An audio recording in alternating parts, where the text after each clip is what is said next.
Welcome back to Cure of the Common Game. Today, in deck number 919, we're going to talk about Baul Wurmspeaker.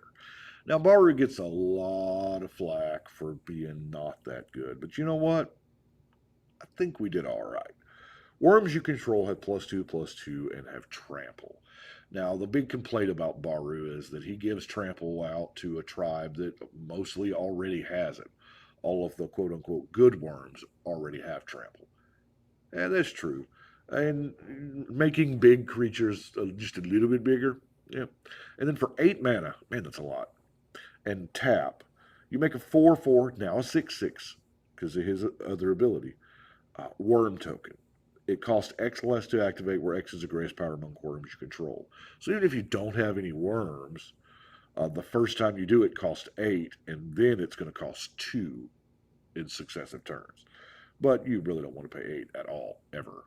So, um, here again, we have. No? He's just going to drive on by. Okay. I am here still at the shop, and I just saw the UPS guy drive by. So, anyway, I thought he was going to stop. He looked like he was going to plow into the building. Anyway, so we got Worm Tribal. That's what we're doing. Worm Tribal. I know. It's not the best tribe in the world, but it is a tribe that does require a whole lot of ramp. So we have a bunch of it. You know, our Soul Ring, Search for Tomorrow, Kodama's Reach, even using Field Trip, Dreamstone Hedron, Rampant Growth, Gilded Lotus, Paradise Bloom. Kind of a nice touch there with the life gain. Zendikar Resurgent to double our mana. CSA's Ring. Now, I'm going to classify the monster manual as ramp because it's 4 to cast, 2 to use to just smack a creature into play at instant speed, mind you. And then, wow, that actually landed in the. Nothing I can say but total defense of the heart. Um, it's a great card. If your opponents control 3 or more creatures, if one of your opponents. Now, it doesn't care how many creatures you already have, it just checks how many creatures your opponents have. So, yeah, having an opponent having 3 creatures is not that far to get to. So, yeah, it's your two giantess worms that you haven't drawn yet. A little bit of card draw and compost, situational, I know, and then return of the hot stepper. Um, do we do worms next? Yeah, this is a worms. Now, what I tried to do when I was picking worms, Quill Slagworm, prime example here, a 7 mana 8/8 vanilla. I didn't want to pay for trample. If a card has trample on it, they have taken that into account when they assigned it a casting cost. So you're paying for trample. And I did not want to pay for trample, mainly because I'm getting trample for the free. Um, Vitaspore Worm, Grave Tiller, Scale Worm. Yes, I'm using Scale Worm. There's a lot of what would you say, non-optimal worms that I do have in here, but this is going to become a 9/8 trampler. That's kind of not bad. Spined Worm, Purple Worm, Defiler of Vigor. I hear is pretty good in the mono green deck. And then when you cast a green permanent spell, put a +1/+1 counter on your team. On your team. So it kind of makes that late game rampant growth, not as bad. Oh, no, it's just permanent spell. So the whatever the permanent is, rampant growth don't work. Anyway, how to use Root Breaker Worm. I know it already has trample. The Hinge Guardian is a worm. And, it doesn't inherently have trample. The Greater Sandworm. Barb Tooth Worm from Portal. Ravenous Lindworm. Dirt Cow Worm. Book Bookworm. Now this one is, yeah, it was too good to not play. Palaka Worm, Vestal Gorger, Metamorphic, Primordial. You know the Impervious Great Worm's in there. I mean, it's got to be, right? Because that's your awesome Defense of the Heart target. Carnage, Bramble, Havenwood, Cow Prowler, Pouncing, and our last worm, of course, being the good old-fashioned Crawl Worm. Look at that. Anyway, we do have, there are some opportunities that we are going to have in the deck. We're going to be very susceptible to the early rush of, 1 drops, 2 drops, 3 drops, 4 drops, 5. You know what I'm saying. So for that, put in Fog, Deep Wood, Moment's Peace, just to try to buy us a little bit of time, Blanchwood Armor seemed like a good fit since we are playing mono green, and if nothing else, we slap it on our commander and we're doing things. Even if somehow the worm strategy gets thrown out the window, or on a worm, I mean, that's fine too. Tribal Unity. I actually played Tribal Unity the other day. X equaled 11. I love the fact that it's an instant speed because it was not on my turn. The aggressor at the table who is just, them winning is kind of a foregone conclusion. And they attacked one of my opponents, and my opponent had a bunch of little 1/1 spirits. That's what his deck did. He was playing a blue-white spirit deck. And he just attacked all out. And the spirit player says, well, I guess I'm dead. And I said, hold on.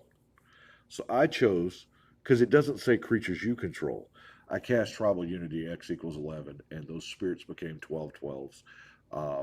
Two wonderful things happened. I got in really good terms with the spirit player, so he didn't attack me with his flyers. And then I obliterated the force of the aggressor at the table, because everything of his died. So it was better than just a board wipe. Anyway, not many people talk about using Tribal Unity as a political tool. Everything is an opportunity for me. Soul's Might just makes it more bigger. Way more bigger. And then Concordant Crossroads. Hasty Worms is a scary, scary thing, and I love it. I'm here for it. We got the Sandworm Convergence. I figured we had to have it in there. That first line is worth 8 mana to me in this deck. Because let's face it, 8 mana in green with the amount of ramp we have, that's like, what, 5 in any other color? But, yeah, and you get a free worm. 5/5, now a 7/7 for your troubles. Here, let's look at some more randomness before we get into the removal. Wrap in Vigor. The problem with having a lot of giant creatures is people like to board wipe. Enter Wrap in Vigor. Reincarnation. This is an old one. Old Legends card. Got reprinted, I think, once or twice. But instant speed, if creature dies, yeah, pretty good. Long Rest. Return X target cards with different mana values from your graveyard to your hand. If 8 or more cards were returned to your hand this way, your life total becomes your starting life total. That's a monster. A lot of decks don't run it because it is triple green and X. You got to be solidly in green, which we are. You have to have lots of mana production, which we do. So it felt like a decent fit. Now, Lure of Prey is just funny. It's just funny. Yes, it's a 4 mana instant, but there are times where you have 4 mana that you have open because your worms cost a silly amount. So, yeah, if they cast a creature then you cast Lure of Prey and put out your biggest worm that you got, and you call it a day. Say thank you. Did I mention we're playing mono green? Primal Order can end games. It certainly can take chunks out of life total that you don't have to work for. Now, granted, we do have 2 non-basic lands. We have the Mosswort Bridge, and then, of course, the Rogue's Passage, because why not have... I mean, what good's having a Impervious Great Worm if it's like a chump block it? Now, we have our removal. Some of this is what I call soft removal, like Stormfront. It doesn't destroy the creature with flying, but for 2 mana, the reason why I'm so worried about flying is because, number one, worms don't fly. We have no defense for it. And if anything else, if it's on the ground, they're probably not swinging at the worm player. But flyers, that's a problem. Angels, demons, dragons, whatever. Yeah, that's a problem.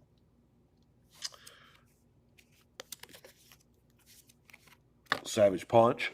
I mean, it's a green Doom Blade, right? Of course, we have our Creeping Mold, Naturalize, keep turning it, and Return to Nature as our spot removal. Plummet. There again, scared out of my mind for flyers. Tranquility, just in case. I like Tranquility. I know we have a few enchantments in the deck, but it's not an enchantment deck's going to have way more than we do. They got way more to lose. Now, Desert Twister, I know is suboptimal removal, but like I said, in 6 mana in mono green is kind of not 6 mana.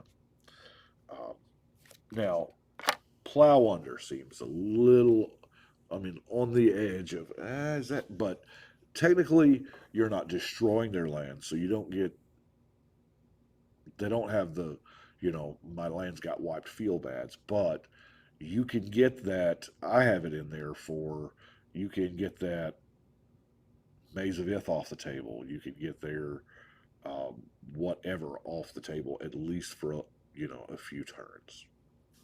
Now, Tsunami is the feel bads, but I figure, mono green worm trouble, we're not talking a high powered deck here, right?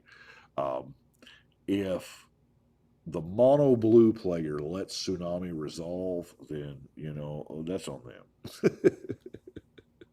Anyway, that is what I have got for today. Played Baru a few times. It's a ton of fun. I like it, and it's one of the new decks, so I've got it here at the shop, and, several people have played it. And all my basic lands are, whiteboard. I tried to use as many whiteboard cards as possible. It's old man me. And by the way, I know I had it in the last video. Ooh, almost messed up. Had it in the last video, but I didn't say anything about it. Look at this gorgeous mat from Dragon Shield. It's the Christmas one. It's, Santa Claus riding a red-nosed dragon. What are they fighting? Is that Krampus? I don't know. I love it. Got one as soon as they came in because, I love Christmas, and, I'm getting pretty fond of Dragon Shield myself. So, your local game store should have it. If your local game store is this local game store, I do have it. So, I appreciate y'all watching. Y'all let me know what you think. But right now, we're going to shuffle and cut.